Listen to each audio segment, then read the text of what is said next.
하나님 말씀입니다. 마가복음 12장입니다.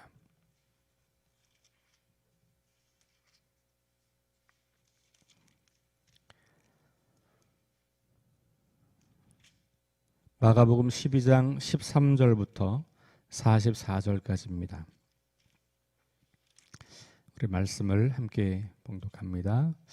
그들이 예수의 말씀을 책잡으려 하여 바리새인과 헤롯 땅 중에서 사람을 보내매 와서 이르되 선생님이여 우리가 아노니 당신은 참되시고 아무도 꺼리는 일이 없으시니 이는 사람을 외모로 보지 않고 오직 진리로서 하나님의 도를 가르치심이니이다.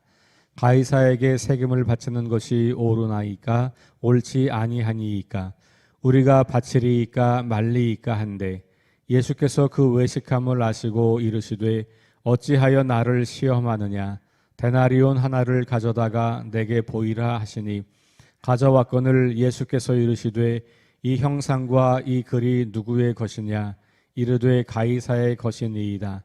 이에 예수께서 이르시되 가이사의 것은 가이사에게 하나님의 것은 하나님께 바치라 하시니 그들이 예수께 대하여 매우 놀랍게 여기더라.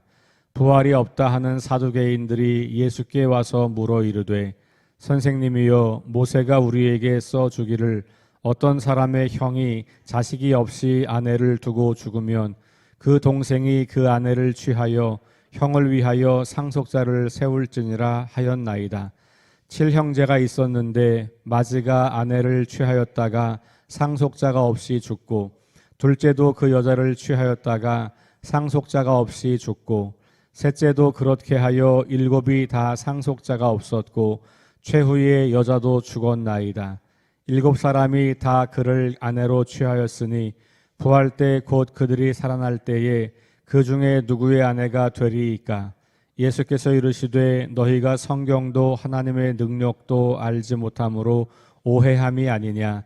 사람이 죽은 자 가운데서 살아날 때에는 장가도 아니 가고 시집도 아니 가고 하늘에 있는 천사들과 같으니라.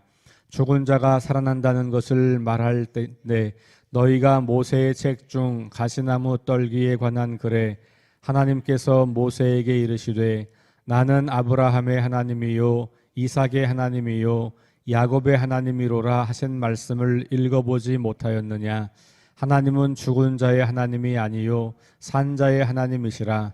너희가 크게 오해하였도다 하시니라.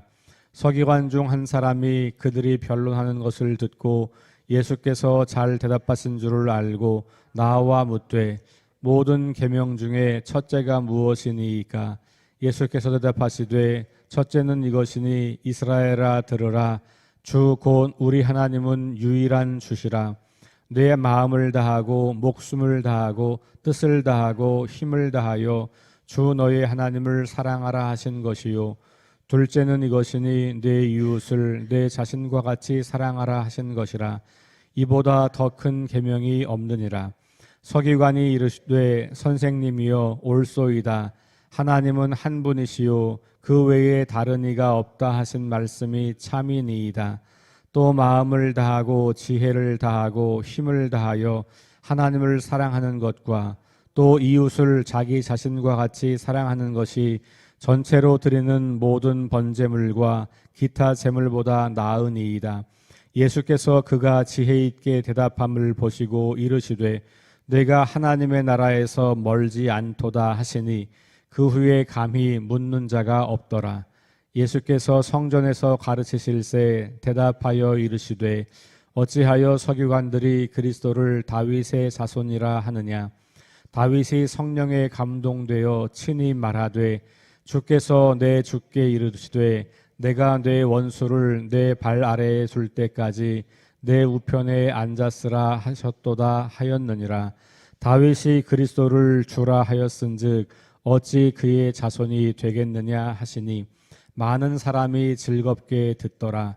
예수께서 가르치실 때에 이르시되 긴 옷을 입고 다니는 것과 시장에서 문안받는 것과 회당의 높은 자리와 잔치의 윗자리를 원하는 서기관들을 삼가라.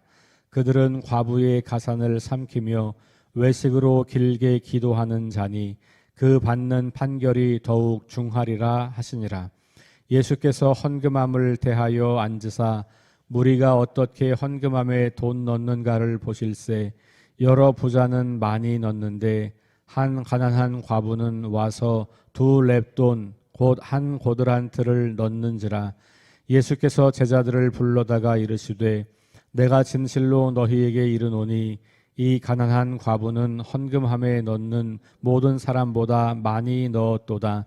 그들은 다 그 풍족한 중에서 넣었거니와 이 과부는 그 가난한 중에서 자기의 모든 소유 곧 생활비 전부를 넣었느니라 하시니라. 아멘.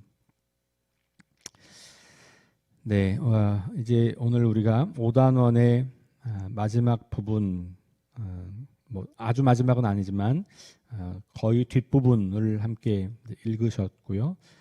예수님께서 종교 지도자들이 어떤 반응을 보이는가, 주로 이 단락은 그런 이야기들이에요.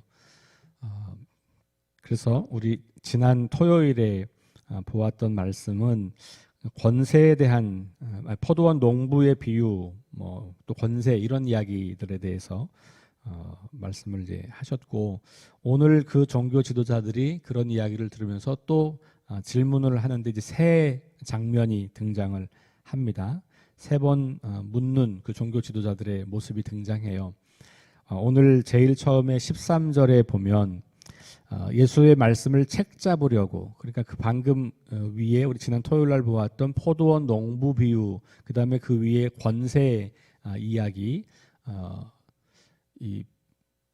눈을 뜨게 하고 여러 가지 행위를 하는 이런 예수님의 권세가 어디서부터 온 거냐, 이렇게 묻는 이야기로부터 시작해서 포도원 농부 이 비유를 통해서 예수님이 하나님이 보내신 분이다라고 하는 이제 이야기를 예수님 스스로 하신 거고, 그럴 때 이제 사람들이 그걸 듣고 예수님의 말씀을 책 잡으려고 바리새인과 헤롯 땅 중에서 사람을 보내서 예수님에게 질문하는 장면이 13절.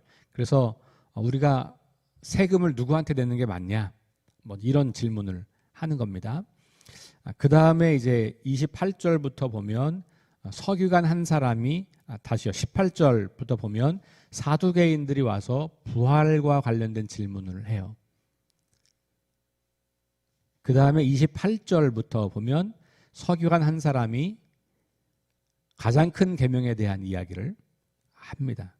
이렇게 쭉 그런 이야기들이 나오고, 35절에 가면 예수님께서 다윗의 자손과 그리스도가 어떤 관계인지 이야기합니다. 다시 말하면 그 당시 많은 이스라엘 사람들은 메시아가 다윗의 자손에서 나올 거고, 그 메시아는 정치적인 이제 독립을 추구하는 그런 이제 왕으로 생각하는 건데, 예수님은 메시아, 다시 그들이 기다리는 다윗의 자손으로서의 메시아가 단순히 정치적인 왕이 아니고 그보다 더 큰 하나님의 계획을 이루어 가시는 분이다. 심지어는 다윗도 그리스도를 주라고 했다라고 하는 이야기를 하면서 다윗의 자손 중에 나오는 그 왕, 그보다 더 크신 분으로서 하나님의 아들, 그 예수님을 이제 우리에게 보여주고 있는 거고요.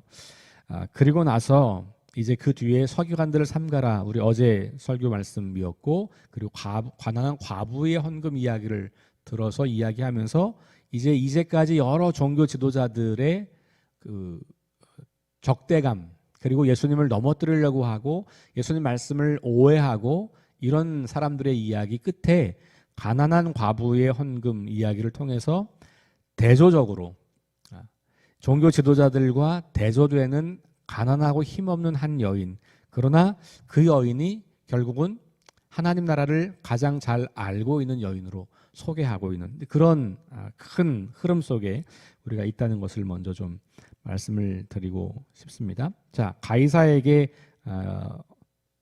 세금을 내는 거 이게 맞는 거냐, 이렇게 질문합니다. 예수님께서 뭐라고 말씀하시냐면 나를 시험하려고 하는구나, 알아차리시죠. 그리고 나서 동전을 가지고 와봐라, 이렇게 질문해요. 그 동전, 그 당시 유통되던 동전에는 한쪽에는 황제의 얼굴이 새겨져 있습니다. 지금 우리 동전이나 무슨 집회에 보면 과거의 위인이 있잖아요, 그죠? 현재의 지도자를 이렇게 하는 경우는 거의 드물죠. 근데 이때 로마의 황제가 왜 이걸 했냐 하면 동전에 자기의 형상을 새겨 넣고 거기에 뭐라고 써 있냐 하면 신의 아들 이렇게 써 있는 거예요. 하나님의 아들 이렇게. 그러니까 왕을 신으로 숭배하도록 만들려고 하는 목적으로 그것을 붙여놓은 겁니다. 자, 황제 티베리우스 신의 아들 이렇게 적혀 있어요. 그러니까 가이사가 이제 가이사는 우리로 말하면 영어로 말하면 시저예요. 그러니까 왕이라고 하는 말이에요. 이름은 뭐 티베리우스 뭐 이런 거고요. 그리고 나서 그렇게 이름과 그 얼굴 그다음에 신의 아들이라고 하는 게 쓰여 있어서 이 사람이 이 왕이 모든 권세 중에 가장 큰 권세를 가지고 있는 존재다라는 것을 모든 식민지 백성들에게 공포하고 전하는 거거든요. 그리고 뒷면에는 신화적인 인물이나 혹은 신들의 보호자에 앉은 동물들이 새겨져 있습니다. 그러니까 결국은 이 왕이 신적인 존재다라는 것을 말하고 있는 거예요. 그러니까 가이사의 권력을 상징하기도 하고 그 권력이 바로 신적인 권력이다 이렇게 이야기를 하고 있는 것이죠. 그래서 그걸 보면서 다시 한번 가이사의 권력을 확인하게 합니다. 가이사가 권력을 잡고 있는 게 사실이라면 가이사를 군주로 인정해라 이 말을 하는 거죠. 그런데 그 뒤에 이어서 뭐라 그래요? 근데 하나님의 것은 하나님에게 드려라. 그러니까 이게 되게 애매모호한 이야기 같지만 지금 이 현실에서 가이사가 가장 높은 사람이라고 자신을 선포하고 있고 만약에 너희들이 그런 나라의 백성들이라면 가이사에게 세금을 내는 것이 문제가 될 건 없다. 그러나 하나님의 것은 하나님에게 이렇게 하는 말을 통해서 만약에 너희가 하나님이 온 세상의 창조주이고 온 우주 만물의 구원자라는 것을 믿는다면 그러면 너희가 그것들을 가지고도 하나님께도 헌금을 드릴 수 있겠다. 이렇게 이제 이야기를 한 거죠. 그러니까 이 둘 중에 하나를 선택하라고 하는 질문에 넘어가지 않고 이 둘 다를 이야기하면서 하나님을 가이사보다 더 위에 있다고 믿는 사람들이 있다면 그렇게 해라라고 하는 암시를 주고 있는 거죠. 그래서 예수님은 그렇게 선택하지 않으면서 지혜롭게 답을 하신 거예요. 그러니까 그 뒤에 한 사람이 28절에 가면 예수님이 말씀하시는 게 잘 말씀하신다라고 하는 걸 깨닫게 되는 서기관이 나오잖아요. 그렇게 이제 되는 거죠. 그리고 17절의 마지막에도 사람들이 예수께 대하여 놀랍게 여겼다. 그러니까 이렇게 이 사람들이 파놓은 함정에 쉽게 빠지지 않고 지혜롭게 그것을 답변하는 것을 보고 있는 겁니다. 자, 18절 이하에 나오는 사두개인들의 질문은 부활과 관련된 거예요. 사두개인들은 부활을 믿지 않았어요. 사두개인들은 특별히 유대의 분파 중에 어떤 그 모세 오경 율법을 중요하게 여기긴 하지만 그 중에 모세 오경만 중요하게 여겼어요. 그래서 예언서나 성문서 이런 책들은 그다지 중요하지 않게 여겼고 그래서 바리새인도 율법을 중요하게 여겼지만 이 사두개인들도 율법을 매우 중요하게 여겼는데 이들은 더 좁혀서 모세 오경 요 5권만 진짜다 이렇게 이제 믿었던 사람들이고 그래서 이들은 이 5권에 보면 부활 언급은 없어요. 그러니까 우리는 부활을 믿지 않는다라고 말하는 사람들이에요. 바리새인들은 부활을 믿습니다. 그러나 개인의 부활이 아니라 마지막 날 심판 때의 부활. 모든 사람들이 동시에 부활하는 그걸 믿었지만 사두개인들은 부활을 믿지 않았어요. 그래서 그 부활이 없다고 생각하는 사두개인들이 예수님에게 와서 묻는 거예요. 부활이 만약에 있다면 여기 7 형제에게 와 결혼했던 이 여인의 진짜 남편은 누구냐? 부활한 다음에는 누가 남편이 되는 거냐? 이런 질문을 하는 거죠. 예수님께서 뭐라고 합니까? 하나님을 잘 모른다 너희가. 성경도 하나님의 능력도 잘 모른다. 그러면서 부활이라고 하는 것이 지금 이 땅에서 이루어지는 삶의 방식과 똑같은 방식으로 되는 것이 아니다라는 말씀을 하면서 부활의 핵심이 뭐냐? 부활의 핵심은 하나님이 함께 하시는 것. 예수님 그렇게 말씀하시는 거예요. 뭐라고 말씀하시냐면 26절에 보니까 죽은 자가 살아났다는 것을 말할진대 너희가 모세의 책 중 이렇게 말하죠. 예수님께서 모세의 책을 인용하는 이유가 뭐예요? 사두개인들은 모세의 책만 믿으니까 그런 거예요. 그래서 모세의 책 중 가시나무 떨기에 관한 글에 하나님께서 모세에게 이르시되 그러면서 나는 아브라함의 하나님이요 이삭의 하나님이요 야곱의 하나님이다 이렇게 말씀하신 거를 듣지 못했느냐. 이게 무슨 말이에요? 하나님께서 사람들에게 와서 말씀하실 때 그 선조들을 이야기하는 다 죽은 사람들이란 말이에요. 아브라함, 이삭, 야곱 다 죽은 사람들이에요. 근데 내가 누구냐? 그들의 하나님이다. 이렇게 이야기를 한다는 거죠. 그 말은 뭡니까? 지금 이 사람들에게는 자신들의 선조가 죽은 사람이긴 하지만 자기들과 함께 마음속에 살아있잖아요. 그러니까 자기 선조들을 계속해서 기억해 낸단 말이죠. 마치 그런 것처럼 내가 아브라함의 하나님, 야곱의 하나님 이렇게 말할 때는 아브라함이 죽은 게 아니고 살아있는 거다. 그러니까 죽었지만 나와 함께 있다 이 얘기잖아요. 하나님의 품에 있으니까 아브라함이. 그러니까 이거 뭐냐면 죽은 이 사람들을 우리가 하나님께서 언급하면서 이 죽었지만 하나님과 함께 있는 것 이게 부활이다라는 거예요. 그러니까 사실 부활이 어떤 모습일까 또 어떤 세계일까 우리는 아무도 알 수 없고 성경은 그것에 대한 자세한 정보를 주지 않아요. 그러니까 부활이라고 하는 것이 뭐냐? 가장 정확하게 말하면 죽음을 마지막으로 생각하지 않고 죽음이 하나님의 심판이나 하나님의 버림 혹은 하나님과 결별하는 게 아니고 죽음조차도 하나님과의 관계를 끊을 수 없어서 우리가 죽음 이후에도 여전히 하나님과 함께 있는 상태. 그게 어떤 건지는 정확히 몰라요. 그래서 성경도 그것을 잘 말하지 않아요. 핵심은 죽은 다음에도 하나님과 영원히 함께 있는 것. 이게 부활이라고 하는 거예요. 그래서 하나님은 산 자의 하나님이다. 죽은 자의 하나님이 아니라. 만약에 아브라함이 부활한 게 아니라면 내가 아브라함의 하나님이다라는 말을 하지 않겠다. 이런 얘기죠. 아브라함은 지금 살아있는 사람이니까. 너희 조상 아브라함과 이삭과 야곱이 살아있는 나와 함께 있는 존재니 내가 너희들에게 나를 소개할 때 아브라함의 하나님, 이삭의 하나님, 야곱의 하나님 이렇게 말하는 거다. 나는 죽은 자의 하나님이 아니다. 이 말을 너희가 성경에서 계속 보고 있지 않냐. 근데 어떻게 부활을 그렇게 잘 모르냐 이렇게 말씀하시는 거죠. 그래서 산자의 하나님, 다시 말하면 하나님과 함께 영원히 사는 것, 이것을 우리가 부활의 핵심이라고 보게 되는 거죠. 그러니 우리가 죽음을 두려워하지 않을 수 있는 거예요.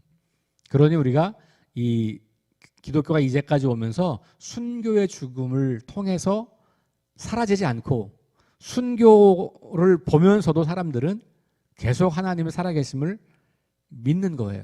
이게 참 신비한 일이잖아요. 아이러니잖아요. 그렇죠? 예수 믿는 것 때문에 죽는 모습을 내 눈앞에서 보는데 그 사람들이 배교하지 않나요? 물론 배교한 사람도 있었지만 계속 박해가 심해지지만 기독교인들은 더 늘어나요. 이게 놀라운 일이잖아요. 그 신비가 바로 부활의 믿음에 있는 것이죠. 죽음이 하나님과 우리 사이를 갈라놓을 수 없다. 내가 이렇게 박해를 받고 죽지만 내가 죽는 게 아니고 하나님 안에서 영원한 삶을 살게 되는 거야. 난 여전히 하나님의 사랑 안에 거하는 존재. 그것이 죽음을 이기는 힘이 되어서 비참하게 죽어가는 게 아니라 당당하게, 심지어는 기쁜 모습으로 하나님을 찬양하면서 자기를 향해 욕을 하고 죽이는 사람들을 축복하면서 죽어가는 순교자들의 모습의 이야기가 수없이 많이 등장합니다. 그게 바로 부활의 신앙, 산자의 하나님이라고 하는 거 말하고 있는 거고, 세 번째 가장 큰 계명 이야기는 너무 잘 아는 이야기인데 오늘 이 마가복음은 이 이야기를 통해서 서기관 한 사람의 믿음이 매우 훌륭하다고 하는 것을 보여주고 있어요. 여기는 재미있게 서기관 중 한 사람이 따라온 거예요. 그렇죠? 그러면서 예수님에게 묻습니다. 모든 계명 중 첫째가 뭐냐? 그러니까 예수님께서 다시 모세 오경에 있는 말씀, 신명기와 레위기에 있는 말씀을 가지고 이야기하시죠. 신명기 6장 5절, 그 다음에 레위기 19장 18절 말씀을 가지고 하나님을 사랑하는 거, 이웃을 사랑하는 거, 이게 가장 중요한 계명이다라는 이야기를 하고, 서기관이 그러니까 거기에 맞다라고 반응을 하면서 하나님은 한 분이시고 그 외에 다른 이가 없다 하신 말씀이 참되다. 그리고 하나님을 사랑하는 거, 이웃 사랑하는 거, 그게 가장 귀한 거다라고 하는 거 자기도 동의한다. 이렇게 이야기하니까 예수님께서 그에게 지혜 있게 대답함을 보시고 하나님 나라에서 멀지 않다. 아마 서기관들 중에서 예수님에게 직접 이런 말을 들은 사람은 여기 하나밖에 없을 거예요. 그러니까 대부분의 종교 지도자들이 예수님과 대화하고 예수님과 교제하는 가운데 거의 대부분 적대적이었는데 한두 명 이렇게 나오게 됩니다. 근데 오늘 여기는 이제 그런 거죠. 자, 그러면 지금 이 세 가지 이야기의 흐름을 보면 이 세 가지의 흐름이 점차적으로 예수님에 대한 이해 혹은 하나님에 대한 나라에 대한 이해가 좀 깊어지고 있는 걸 보게 돼요. 자, 가이사에게 세금 바친다고 하는 그 질문을 했던 사람들이 그 적대감을 가지고 예수님을 함정에 빠뜨리려고 와서 질문했는데 예수님 말씀하시잖아요. 그러니까 이 사람들의 반응은 예수님을 함정에 빠뜨리려고 하는 사람들이에요. 근데 그 사람들이 예수님 말씀을 듣고 그냥 놀랐다라고 하는 것 외에는 다른 것이 없어요. 부활이 없다고 하는 사두개인들이 와서 물었고 예수님 말씀하셨고 반응은 기록되어 있지 않아요.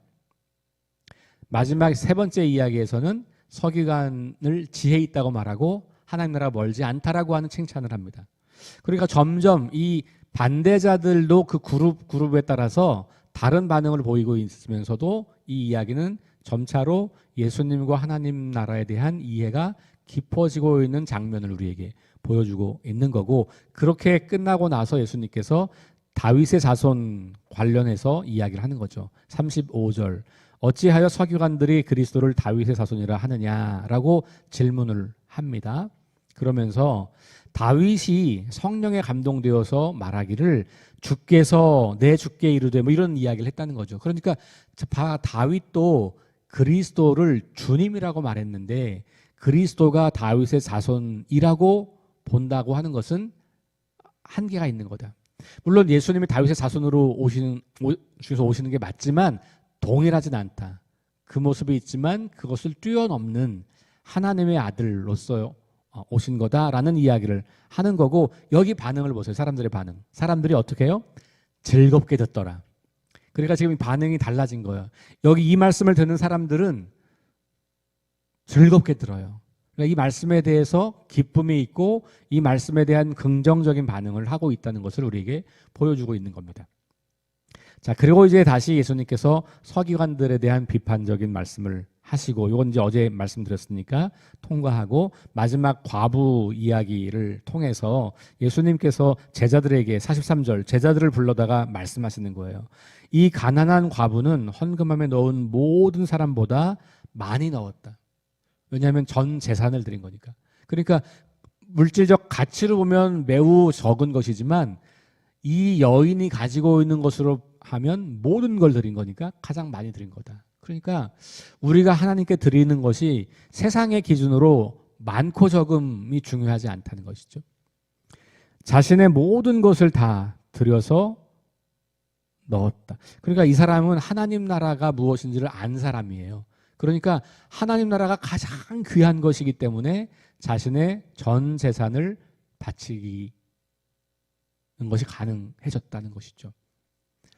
나를 따라오라고 우리 저 앞에서 너 가진 거 다 팔아서 나눠주고 나를 따라오라고 했을 때 그 부자 청년은 어땠어요? 슬퍼하고 근심하고 돌아갔다. 아직 가치가 전환되지 않은 거죠.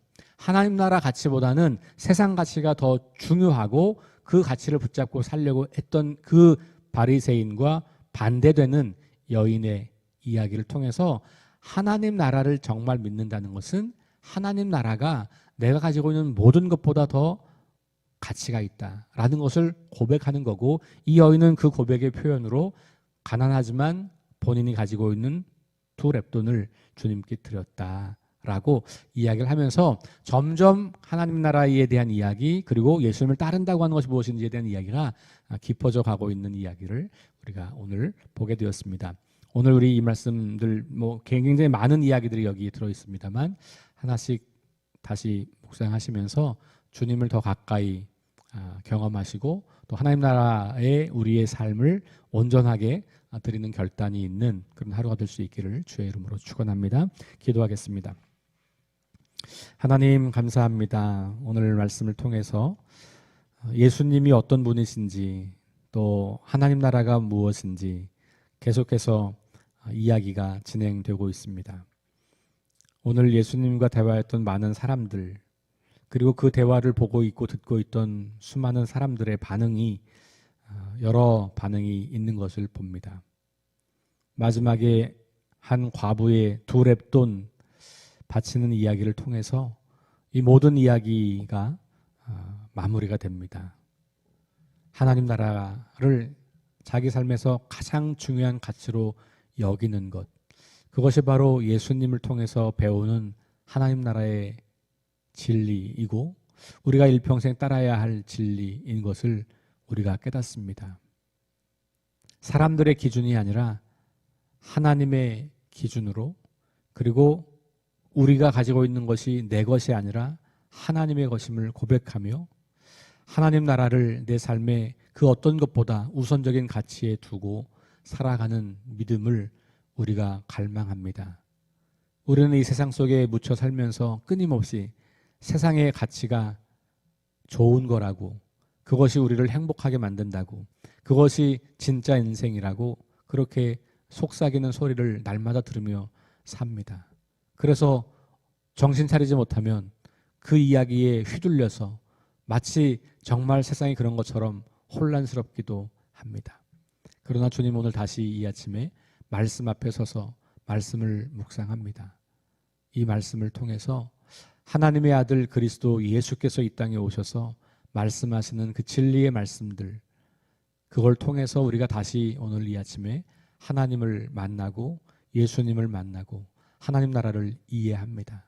이 믿음으로 오늘도 하루를 살아가게 하시고 우리의 연약한 삶이지만 우리의 이 작은 인생으로 하나님 나라를 드러내는 복된 인생 될 수 있도록 인도하여 주옵소서.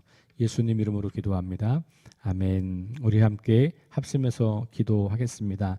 성령의 능력으로 하나님 나라를 증언하고 살아내게 하소서. 하나님 말씀이 기준이 되게 하소서. 질병, 전쟁, 자연재해, 가난, 억압으로 고통당하는 사람들을 치유하여 주소서. 거룩한 습관을 형성하여 균형 있는 성장을 이루게 하소서. 다음 세대에게 하나님 나라 복음을 전수하게 하소서. 창조질서 회복을 위해서 힘쓰게 하소서. 우리 함께 합심해서 기도하시겠습니다.